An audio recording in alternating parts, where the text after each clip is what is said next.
ওরে সিটা গাঙাইলে তোরে পতেঙ্গা লই যাইও ওরে সুন্দর সুন্দর সিনারি তোয়ারে। স্বাগতম হেরিটেজ টিভির নতুন পর্বে।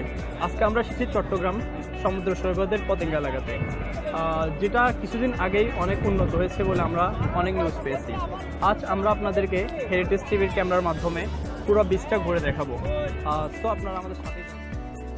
পতেঙ্গা বাংলাদেশের অন্যতম সমুদ্র সৈকত, যা চট্টগ্রামের কর্ণফুলী নদীর মোহনায় অবস্থিত। এই সমুদ্র সৈকত বন্দরনগরী চট্টগ্রাম থেকে প্রায় 14 কিলোমিটার দক্ষিণে পতেঙ্গায় অবস্থিত। শাহ আমানত আন্তর্জাতিক বিমানবন্দর এবং বাংলাদেশ নৌবাহিনীর ঘাঁটি বিএনএস ঈসা খান এই সৈকতের পাশেই অবস্থিত।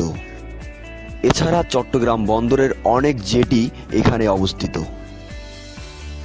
পতেঙ্গা চট্টগ্রাম শহরের একটি জনপ্রিয় পর্যটন কেন্দ্র। 1991 সালের ঘূর্ণিঝড়ে এই সৈকতটি ভয়াবহভাবে ক্ষতিগ্রস্ত হয়েছিল, তবে বর্তমানে এই সমুদ্র সৈকতটি একটি পরিপূর্ণ নান্দনিক পর্যটন কেন্দ্র হিসাবে পর্যটকদের মাঝে পরিচিতি পেয়েছে।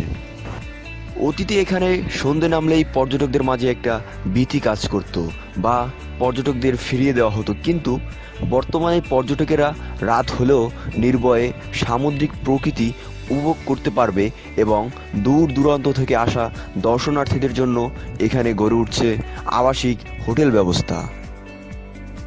এখানকার রেস্টুরেন্টগুলোয় পাওয়া যায় বিভিন্ন সামুদ্রিক মাছ ও ঐতিহ্যবাহী কাঁকড়াবাজি।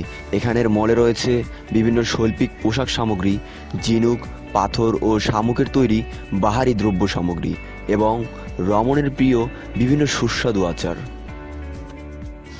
স্পিডবোটের মাধ্যমে উপভোগ করতে পারবেন সমুদ্রের ঢেউ খেয়ে যাওয়া দোল।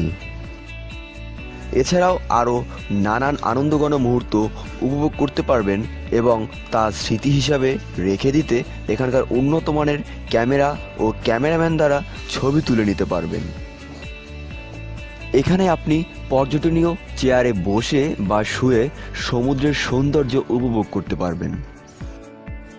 তাছাড়াও দর্শনার্থীদের বসার জন্য পরিষ্কার পরিচ্ছন্ন বাহারি রঙের পাথর রয়েছে এখানে। পর্যটকদের গাড়ি পার্কিংয়ের জন্য রয়েছে এখানে অত্যাধুনিক সুব্যবস্থা। সব বলে শেষ করা যাবে না, আজ এ পর্যন্তই।